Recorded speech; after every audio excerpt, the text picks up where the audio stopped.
Hi there, Xander here. Before we begin today, I just want to say, this episode's a little different. This is something new from the Dreamland Motel. I'm provisionally calling it Late Checkout. A softly spoken, slow-paced conversation between two people. Think of it like lingering in your room just a little longer, sharing quiet conversation over a final cup of coffee before the road calls again. We'll still be wandering the edges of the unexplained, the mysterious, and the meaningful. But this time it's more personal. A conversation between night owls. For this very first episode, I'm joined by someone I deeply respect. And in many ways, he's my mentor. Of course, my first guest is the host of the Night Shift podcast, Clint Weldon. And don't worry, the usual style of the Dreamland Motel episodes will continue just as before. Late Checkout is simply something extra, a quiet space off to the side for slower conversations and softer thoughts. And finally, if my voice sounds a little different right at the start, the truth is, I couldn't wipe the grin off my face when I hit record. And I think that shines through in the beginning. I hope you'll forgive it. This has just been such an incredible journey in such a short amount of time. Thank you for being here. Now let's check in. Tonight I've got my rock, my guiding star, the compass, the compass that points me home. Clint Weldon of the Night Shift podcast. Welcome, welcome. Hey, Xander, it's good to be here. Thanks for having me. It's a bit weird being on the other side of the glass, right? It is weird. It's a different smell inside the Dreamland Motel. So you stayed one night at the Dreamland Motel. Why do you need a late checkout? I need a late checkout because I am neck deep in trying to teach myself how to do a bunch of new AI stuff. And I really set out to have a productive day today. I do this every day. I start my day with a really clear idea of the things that I want to get done. And then I don't know about you, but I get into the zone on one thing. And then I just kind of grind that for like 4 hours. And then the day's gone. And I'm like, oh, the other 9 things have to wait till tomorrow. At the time you're doing it, you feel like you're doing a good thing, like you're just smashing out one big job that you needed to get done, and then you realize at the end of the day it doesn't really work that way, and now you've just created a lot of work for yourself the next day. I think it has. I think for me the problem is expectations of like how much you can actually accomplish in a given unit of time. I put way too many things on one plate and try to get it all done in a day, instead of just realizing that some things, if you're going to learn, I'm trying to learn this Google text to video thing. And I burned like 4 hours on it, which felt like 15 minutes. But you have to do that.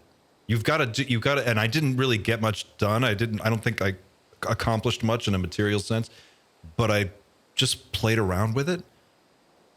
And it got me thinking about how this moment reminds me a lot of this moment with AI tools, reminds me a lot of what the internet was like in its very early form, and the sort of weird, what do we do with this optimism? Like, these tools are really cool. I can see a lot of potential here, but I'm not exactly sure what I should be doing with any of this stuff. Which is interesting. That just kind of that feeling came back to me, and I haven't had that since I was like 14 years old. The endless possibilities. Have you ever, have you asked it to make you a schedule yet? I've had to do all kinds of stuff. The bottleneck is me. It's like the AI can do so much, but I can't even keep it all in my head at the same time. There's like 10 or 12 different projects that I would like to be working on, but I can only do really one of them at a time. So I've got AI at various stages on all of this stuff, but what I need is like an AI assistant to keep track of it all. Yeah. That's really hard. One of those things you've been up to the last week or two, and what nobody seems to be able to stop thinking and talking about at the moment is Dan Burish. You've been busy by the sounds of things with Dan Burish. Dan is the story that will not die. He is, every time you look at that, you walk away with more questions. It doesn't really make sense. It's just the weirdest rabbit hole that I've found in all of ufology. And I'm kind of excited that more people are paying attention to it now because it's so strange and so weird and hard to ignore.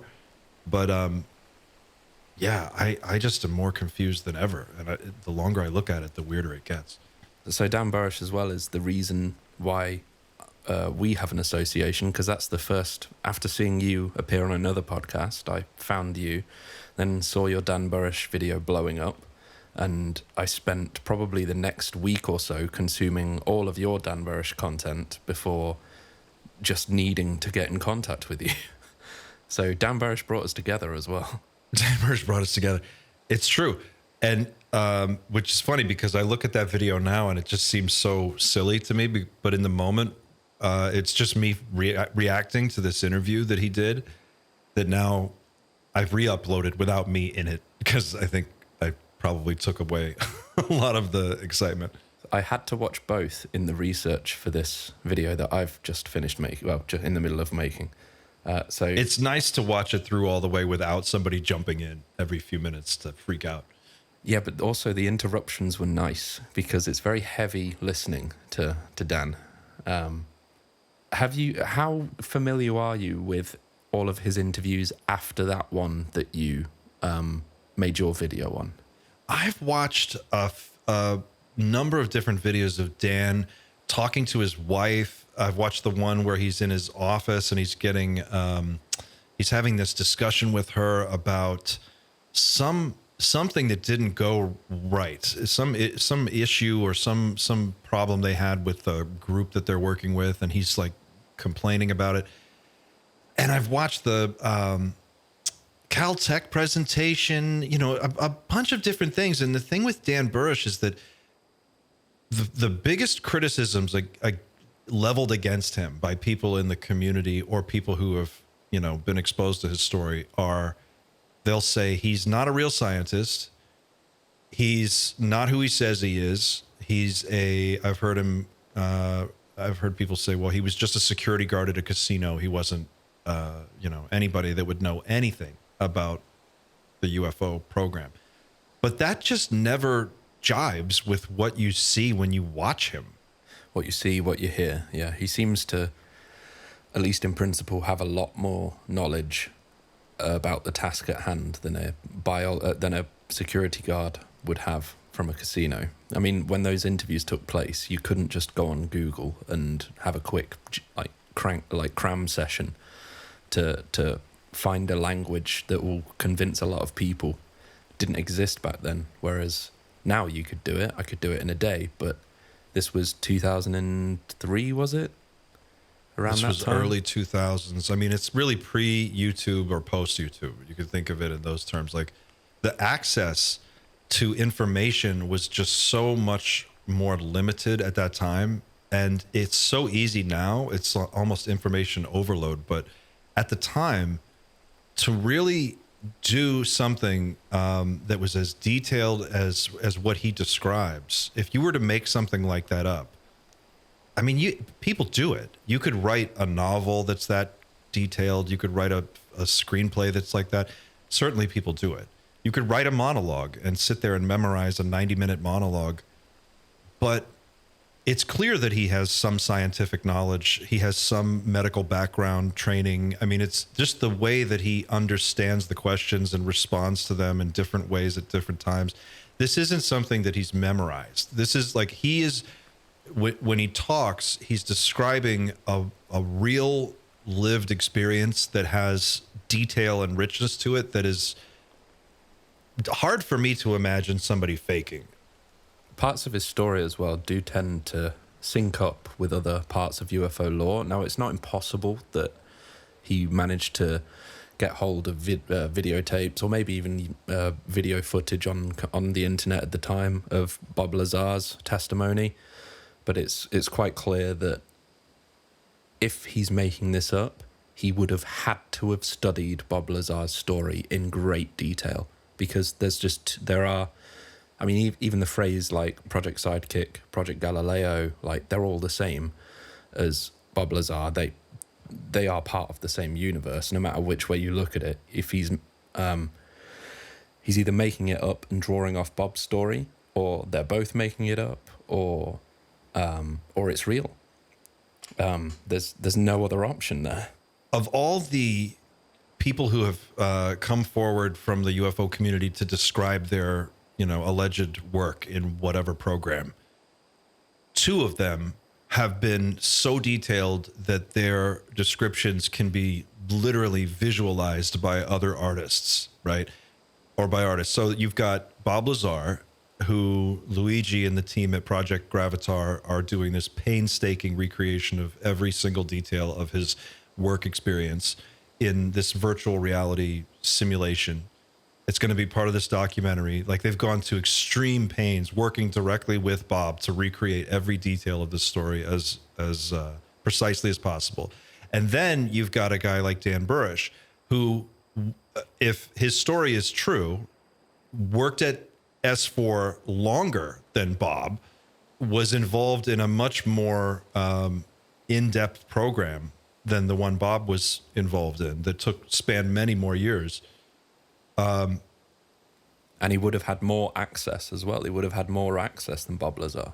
He would have had more access. He described everything to such detail that Mark McCandlish did illustrations, frame by frame, of every room in the building, of the whole path, from getting off the plane to going into the clean sphere.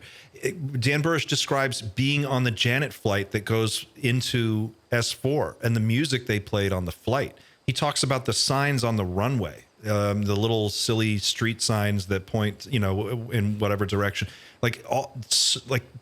details that almost don't even make sense that you would make it up. It's almost harder for me to believe that someone would go to the trouble of faking all of that detail and then for 10, 15 years run around and tell that story in the late 90s, early 2000s. It just doesn't make any kind of sense to me why someone would do it. But I don't know. Where it gets a little bit scary for me, I find, is you've got all of that detail, and by my standards at least narratively, he's won me over. Like, you don't have to go any further, Dan. If you're bullshitting, you don't have to make anything else up. Like, I'm good. But after all of this, even after he did his initial whistleblower interviews, something else happened to him, where him and Majestic 12 and J-Rod went to Egypt, and Dan Burish sent him home through a portal at some temple that also isn't in the Giza complex. If you think conspiracy theory, you think, okay, well, if he went to Egypt, he went to the Great Pyramids. No, he didn't. He went 200 miles south to a temple complex that basically no tourists go to. Is renowned worldwide. I did some checking on this. It's kind of renowned for being a mystical place. It's surrounded by like strange tales of people disappearing into the afterlife and things like that. Oh, that's interesting. And what I'm thinking is like, okay, so he won me over with the initial narrative, and then he just went off the cliff with the Egypt story. Oh, well, for people who are listening to this, will they already have heard that story in this episode?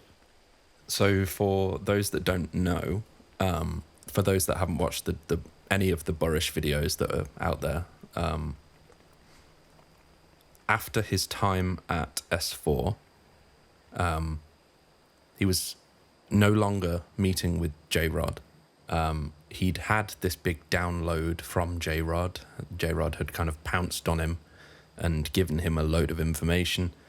But essentially, they had to carry on filling out the duties of this whatever treaty that MJ12 were in negotiations with various groups of NHI.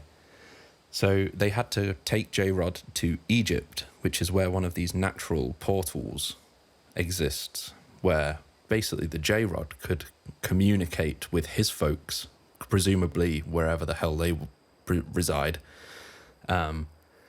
using this ancient natural portal. And I think at this point, all the looking glass devices have been dismantled as part of the treaty negotiations. So that's why they had to do this natural portal thing. But the story goes, Dan was standing in front of this portal with J-Rod, which I think he'd learned the name was Kayla or something. Yes. It's this weird spelling, but yeah. And he kind of gets this overwhelming desire to just send J-Rod home. And he pushes J-Rod inside his like containment capsule. He pushes him into the portal, and presumably he doesn't know if he lives or dies, because we know that the few attempts they tried to use the looking glass as a transport device, they ended up killing whatever they threw into it. But these natural ones may have been different. But essentially the J-Rod was gone, and that was it. That was the end of the J-Rod tale. So it's wild. There's absolutely no evidence to support it, apart from the fact that these places do exist, and that's it, basically. So you did your initial interview analysis, and then after that interview, the story about Egypt happened. So where do you stand on all of that? I stand where most people, I tend to entertain the unbelievable in a way that a lot of people don't, but I try to do it from a place of, I don't know, skeptical, grounded optimism, I guess. Like, I want to believe it's true. And I would imagine that if he's a real whistleblower, like the things that I look for, procedural stuff, boring stuff. This is a guy who was doing the same job every day. And, it's not as Bob described. They both described the job, by the way. Bob Lazar and Dan Burish both described the jobs they were doing as really not pleasant. It's not a pleasant place to work. It's not a place you really want to spend any time. It's very hard to get anything done. There's so many steps. So all of the procedural sort of minutia that he puts into his stories is interesting for me.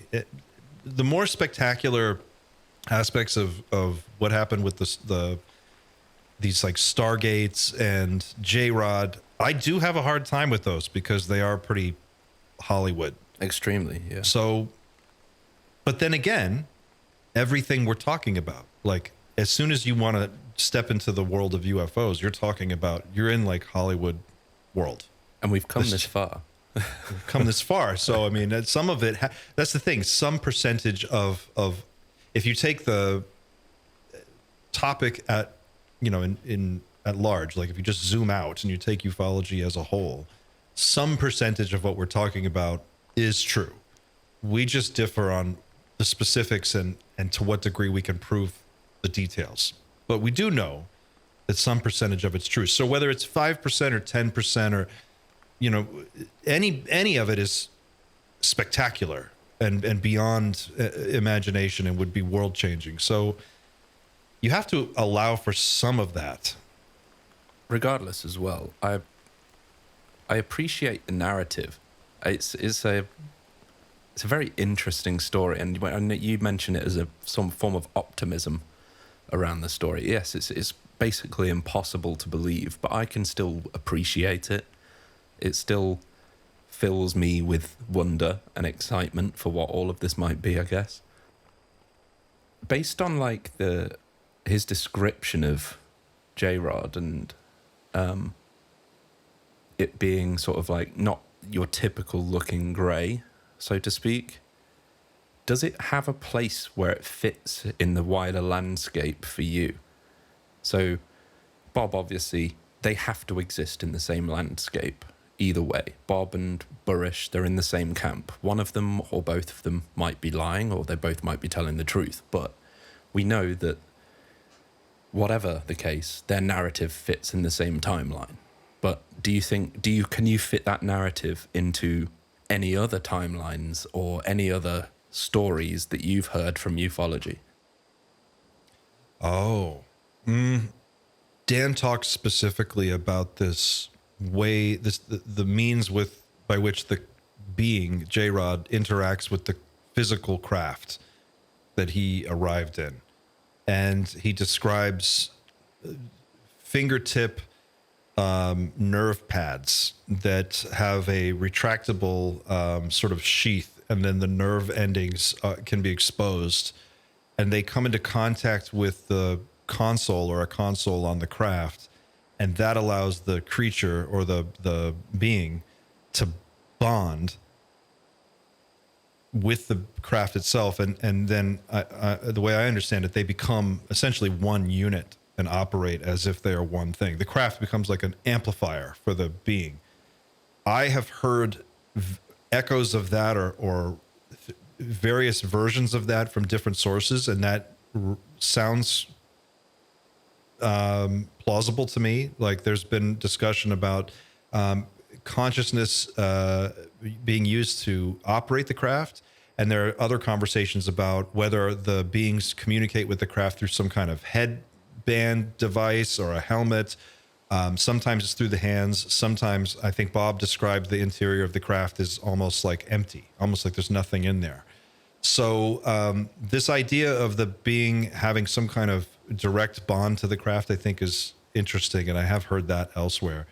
The biological aspects of it, like we heard David Grush talk about biologics. He said we have biologics, or some biologics came with some of the craft. That's what Dan Burish said. He said the same thing. He said that J-Rod was one of two surviving beings that came with a crash. That originated from a crashed craft that was retrieved. So it's possible that some of the things that Dan Burish is talking about, Bob Lazar may have been working on other parts of the same project. But I don't know how big the scope and scale of the project has got to be a lot more massive than we would even imagine. So I have managed to fit with difficult puzzle-like precision the Dan Burish story into the entire tapestry of the mainstream sort of prevailing belief. Have you really? Obviously, we've had the landscape very much has shifted away from these are aliens, and people are now talking about NHI because we don't really know, but that's kind of a bit of a gimme that we can use at least. But entertain this idea for a second. Let's just for a moment assume that Dan Burish is telling the whole truth, so that we have to take what he says as the real reality of things. In my opinion, that would make Bob Lazar obviously telling the truth, and most likely worked on the Kingman Arizona crash, the sport model being the Kingman Arizona crash. I choose that because they both received similar briefings in the fact that the beings were described as being from Zeta Reticuli. Then I go on to the physical appearance of J-Rod himself. So he's not described as grey by Dan Burish. He's described as like a dark brown. And he also described that his skin wasn't smooth. It was pitted and degrading, essentially, is a large part of the story, is the neuropathy that J-Rod was experiencing. And that his skin was oozing sort of with this ammonia sort of oily substance. And again, Burish attributed this to the neuropathy. So we've heard descriptions like that on another incredibly famous case, which would be Virginia. It's very similar to the type of beings that they encountered down there.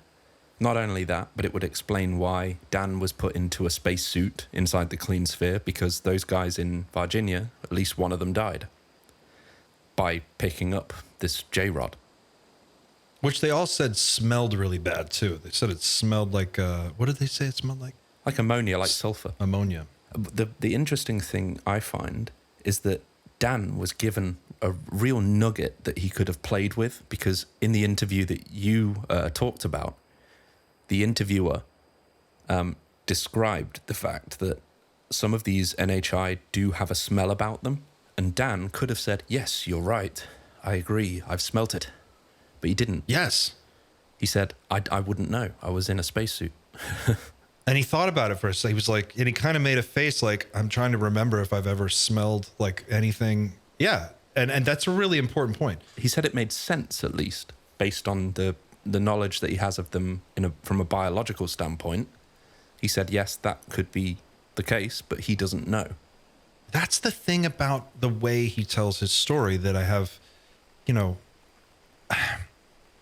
I would love to tell, you know, who the person to ask would be like an old retired cop. Like that's who you got to talk to. But like you got to talk to somebody who watches people lie all the time and knows what I feel. My sense is that if you're going to sit there and spin a yarn for an hour and a half, you're not going to volunteer other little extra details that don't necessarily, you know, fit any one particular theme, because you have to remember that shit later. You know what I mean? Like, it just seems like a weird thing to, because he drops in. He's like, yeah, that, you know, it was like this, or the guy that I was the boss of, he was actually my boss, but I kind of ran the room because of the way that it worked. And he just has like these little extra nuggets that he drops in that seem very natural. And I think at the time, going with the whole time travel aspect of things way back then would have been sort of, well, for him, it kind of was suicide in a way. It kind of pushed him over the edge into the realms of fiction. Nobody really listened to him when he could have just talked about aliens from Zeta Reticuli, and that would have been enough. But he couldn't stop there. He had to talk about 3 different species from different timelines and portals in Egypt, and sending them home. And he really pushed the boat out far further than he ever needed to. And then people go, well, he's just trying to, you know, make himself famous or whatever. He's trying to get attention, or he's trying to make money. But no, how? Where does the money come from? I don't know. No one can explain to me where the money is. You know, if you're talking about ufology, like the people who actually make money doing this, like Stephen Greer makes money doing this for real. You know, I imagine at a certain high level, anybody who's in the entertainment business is making money doing it. But beyond that, like, it's not, you don't just show up with a crazy story and start cashing in. You look like a fool. And he did.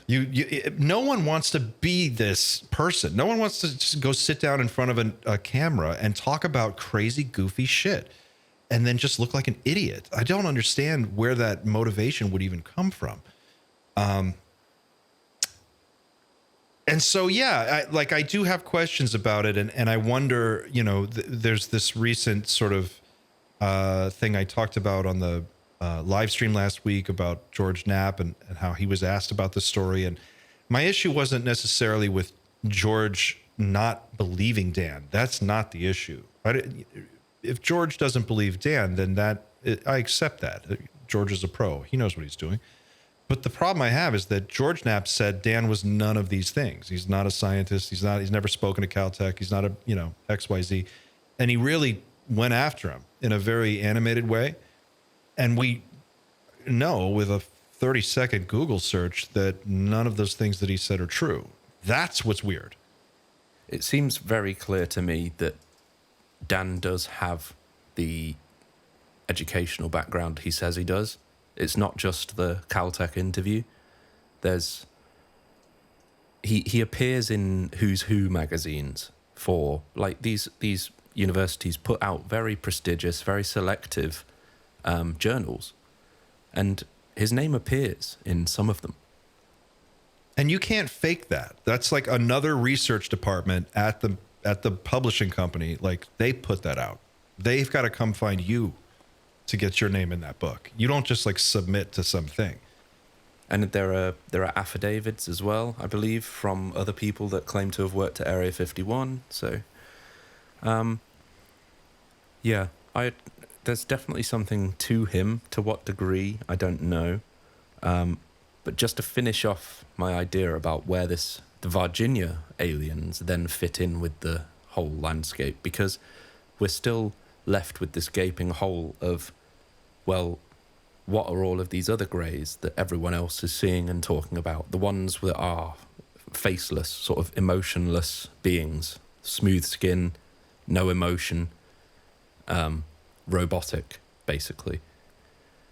So I'm kind of a subscriber to the 4chan whistleblowers ideas about basically them putting a USO base under the sea, and this base would generate the craft that we see in the sky, basically, including the occupants of the craft themselves, which would be these greys.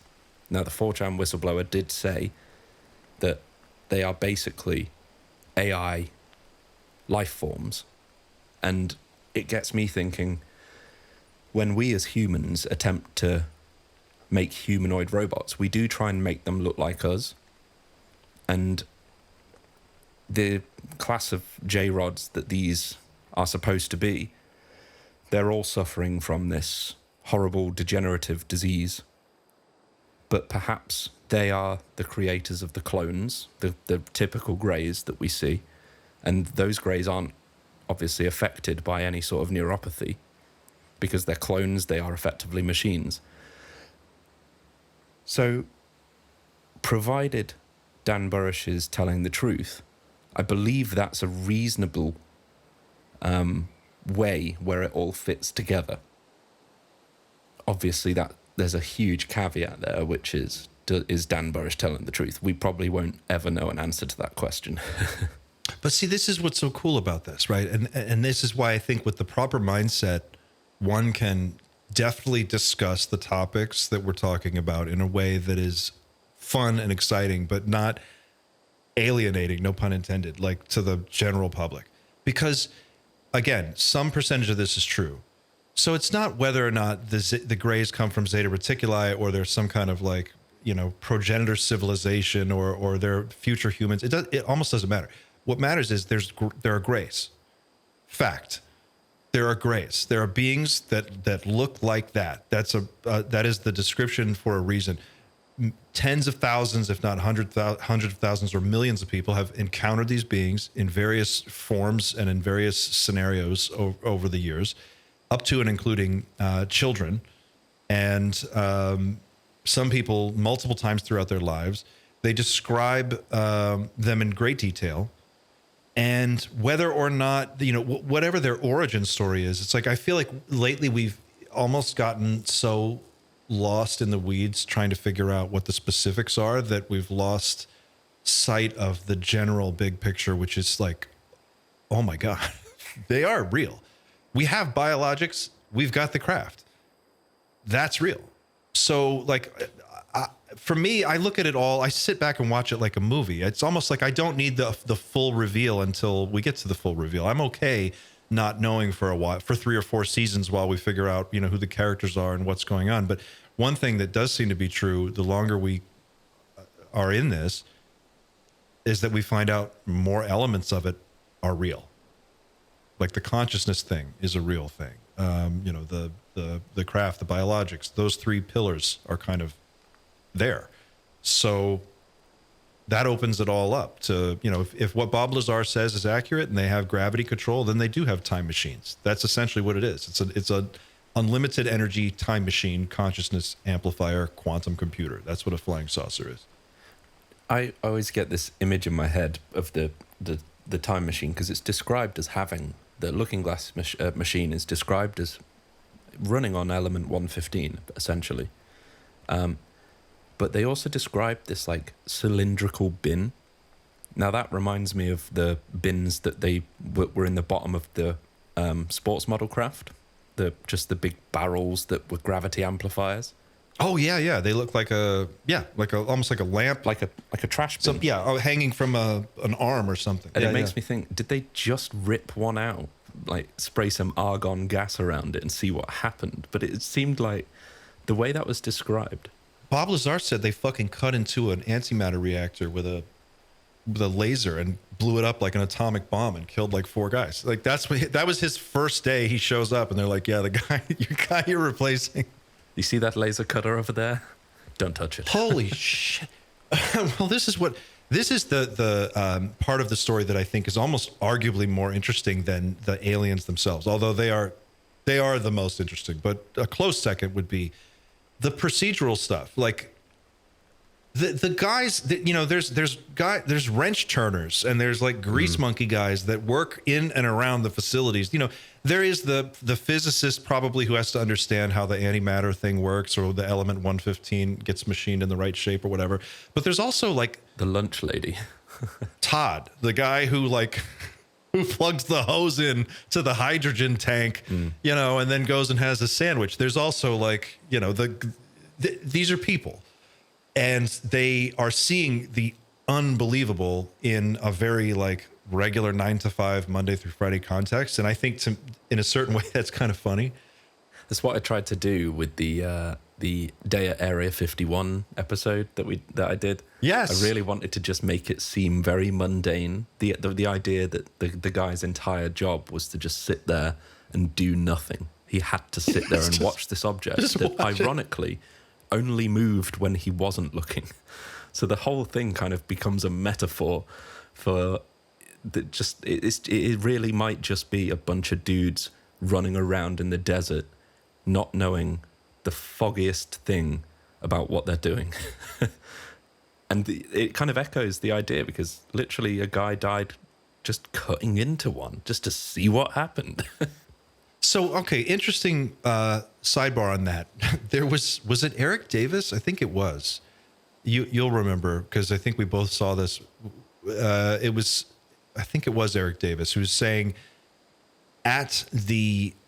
within the programs that are doing a lot of the reverse engineering stuff, he's like, believe it or not, there are not a lot of physicists working on this.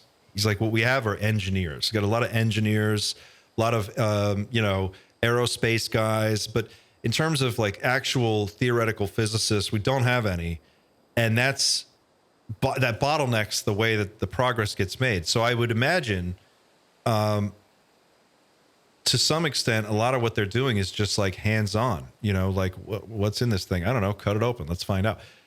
I wonder. Stick it in the microwave. Right. Like, we'll take it out in the desert and let's cut it open and see what happens, you know, what's inside. I don't, you know, there's got to be a guy who has to make that call. And there's only one of these reactors, or maybe there's only 2. And, you know, you get to cut one open. What is that day like? You know, what was the other thing? So there's also the looking glass device, and apparently just a guy of his own volition volunteered to jump into this thing because they had like a sister device set up elsewhere that he was hoping to pop out of. But it's one of the few things Burish will not talk about, is literally seeing this guy, I think, explode. I think he called it biologically inverted. Is that what I think so. Where did I hear that phrase? I imagine it being like one of the early AI videos where it's just a discombobulated mess of stuff that doesn't make sense.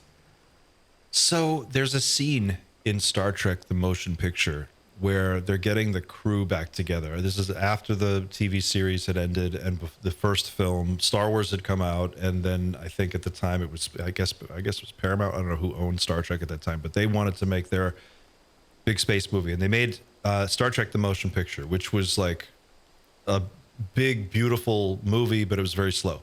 But there's a scene in there where they're getting everybody back together, and they're like, the ship's been redesigned and they've reinstalled some new stuff, and they're testing the transporter, and they go to beam somebody on board, and this person gets like melted. They like turn. It's like what Dan Burish describes. And every time I hear him say that, I kind of think about that, and I go, well, that sounds kind of Hollywood. The thing with the pushing J-Rod through a portal, that to me sounds like Stargate, which was a popular show at the time and a popular movie. And So there are to play devil's advocate, and to your earlier point, there are these like Hollywood elements that do stand out to me because I've just watched a lot of movies. You know, But again, if you were trying to make something up, I wouldn't personally go for the Hollywood movie idea. I would go for something more mundane, yet still extraordinary. But I would go for something that wasn't on last night's episode of Stargate. right? Just like he's saying it because he didn't have a choice in saying it, because he's just telling the truth. He's telling us what he saw.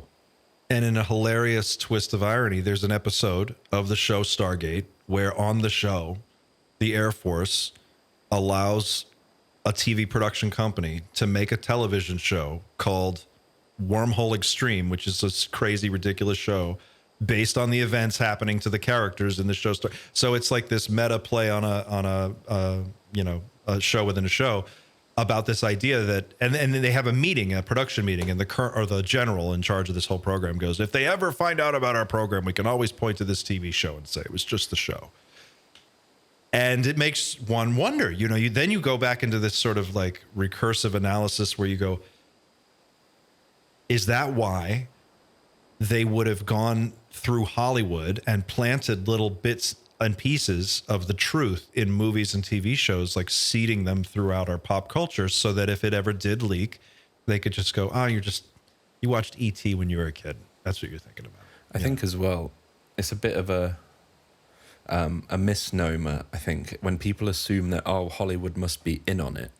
I don't think that's the case at all. Hollywood will run with whatever great idea somebody tells them. If they are, all these writers, they all hang out in the same bars. Because they work together. They go to the same bars. It's not hard to figure out where those bars are. And you can go to them, talk to them, and just whisper into conversation a great idea that happens to be true. And all of a sudden, like we write stories based on what we experience. And if somebody's being told an incredible story about a being sent home through a Stargate, and he writes for a TV show that has a Stargate in it, he's going to be like, oh, that's great. That's an easy episode I can write. And all of a sudden, you've weaved something into Hollywood without even... That would probably take 10 minutes to do. It's not a great conspiracy. It would take 10 minutes to plant that seed. Oh, of course. Because you've got writers that are poorly paid, they're overworked. They are looking for any reason to not have to think quite so hard. And it works other ways too. They you have script consultants who are sometimes brought in from the military to sort of consult on a script to make sure that it's like it realistically jives with what the military would do. They did that with Mission Impossible. Top Gun. Top Gun. Mm-hmm. Top Gun is a recruiting. It's a recruiting movie for the Air Force and Navy. Like it's so to some extent, like it happens through people just dropping ideas in the ether. Script consultants will come in and rework scripts for one reason or another. I imagine some writers are just operatives that are just put there. They're on the payroll more or less, and they're given instructions on what to write, and that stuff goes out.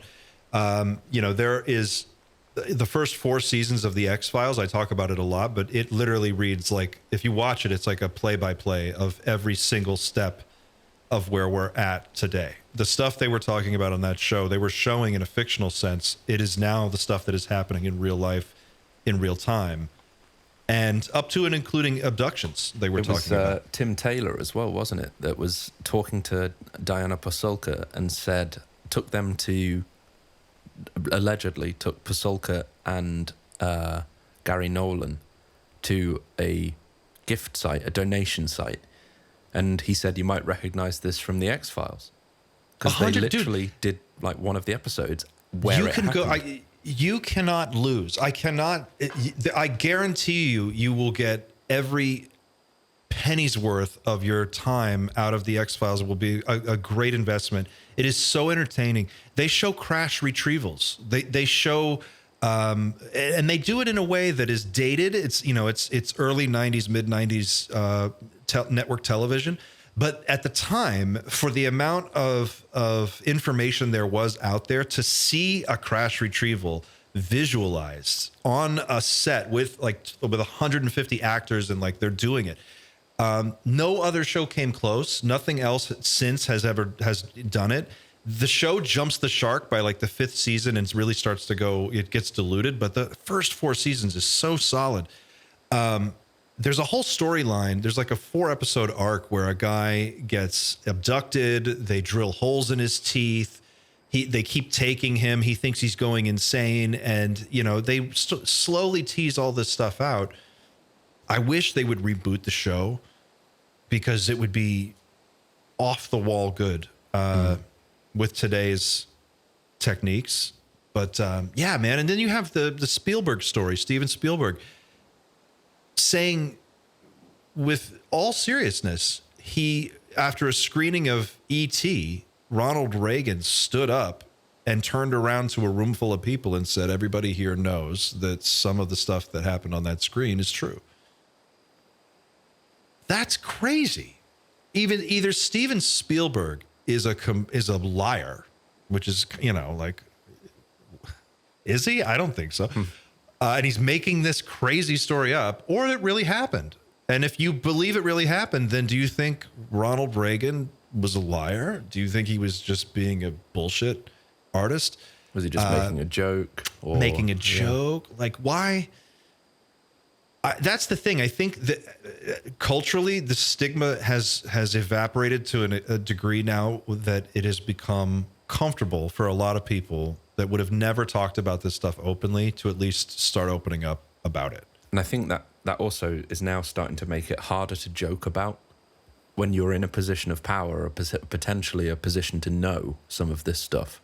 You're not really, if you're caught joking or you're caught lying about it now, that could be the end of your career. It's quite serious now. We have, I mean, as much as I still trust Lou to some extent, he's just made mistake after mistake, and you can't afford to not tell the truth anymore. You can't afford to not be right. That's probably a more accurate statement, because well, he can't afford to not be right. That's the thing. I think that's the issue with Lou. Like where I'm at with him right now is like, he put himself at the center of this conversation. No one else put him there. He's the one who put himself there. He's the one who stepped into this world and said, I am the guy with the answers, and I'm going to tell you as much as I can. And then he would leave these breadcrumbs. Well, okay, but, you know, then why don't you know what your pictures are? Like some of the things, the mistakes that he's made, I don't know if they can really be allowed to slide. They're not the kind of mistake that even you or I would make. And we're not trained operatives. We're not trained analysts for this kind of thing. We're kind of average Joes. I'm struggling to put Lou in the right box right now, but I think time will tell with Lou. Well, I think Lou is one of those people that emerged and became the center of discussion, and then he was the one who was like, well, now I've got to fade away. I've got to disappear after all of this stuff happened. I don't know. I think people should trust their instincts and ask questions. You know, we have to keep these people honest. They owe us answers. We don't owe them an explanation. Lou has to explain why he fucked up. I don't have to explain why I'm upset. You don't have to explain that. Lou has to earn the trust of the community, and that's on him. That's on all these people. I want to, just for the last sort of 5 or 10 minutes of this first installment, I want to bring us back to Dan Burish, because you're revisiting Dan Burish, the story that made you famous. You're going back there. So what can you tell us about what we can expect from the new content related to that? I don't even know. Are you doing an interview with particular people, or have you done more research? Are you analyzing another testimony? I know nothing about this project of yours, so but I'm quite excited. So whatever you can share, hype it up. I'm ready. Sure. Well, I think I've done another interview that just recorded, and I'm editing it now, so that will hopefully go up maybe Thursday. I say Thursday, but I don't want to. Maybe probably Saturday. Depends how many illnesses the kid has between now and then. Yeah, it just depends on what happens.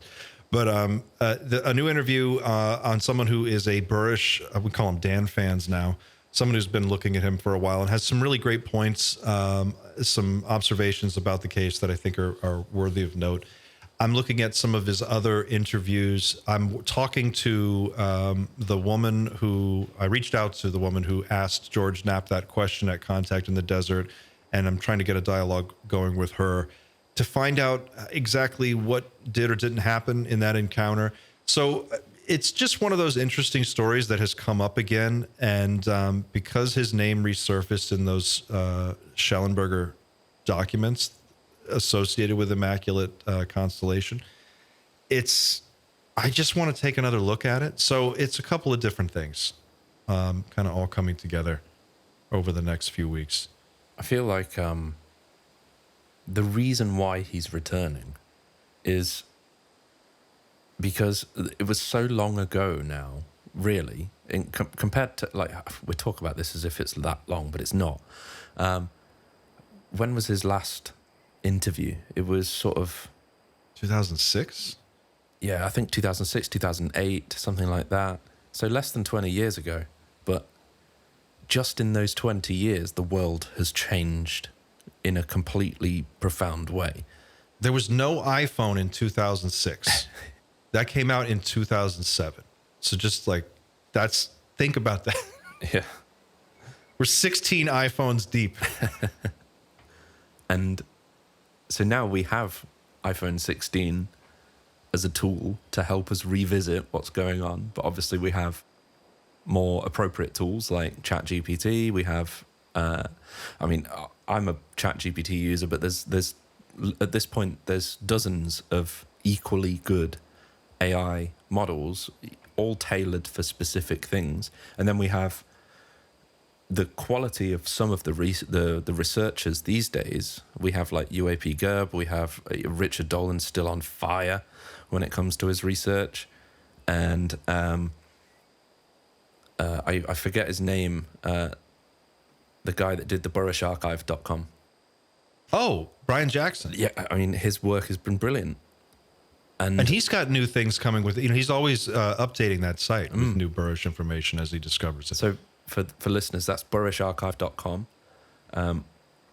It's an incredible, invaluable source. It's everything Dan Burish, and it's heavily influenced my video. I like the Dan Burish calendar. It's 12 months of Dan. Just kidding. And so, yeah, I think Dan Burish, if he was to be revisited with today's tools, we might find some incredibly scary shit. Genuinely.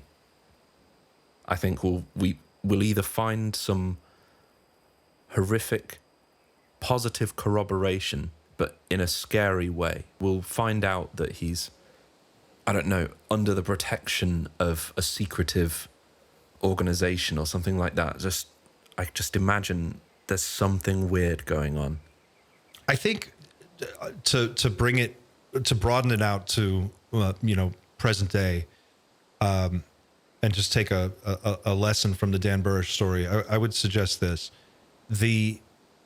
we've got to get past this conversation about what shape these things are. Like, since the 1950s, they have been cataloging the shapes of craft. Like, this is nothing new.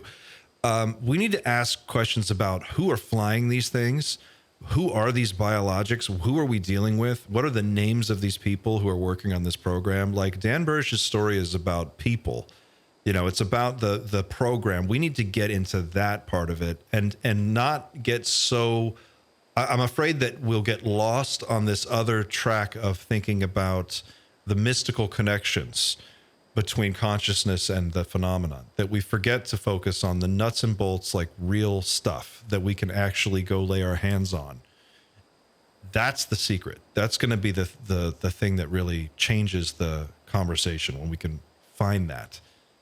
Do you think we'll get some sort of answer on Burish before, let's say, Bledsoe's apocalypse? I want to know when, or I think someone needs to ask Michael Schellenberger about Dan Burish. That'd be good. That's the obvious thing that needs to happen, and see where that conversation goes, because that conversation could loop in George Knapp, and it would be really interesting to watch that evolve.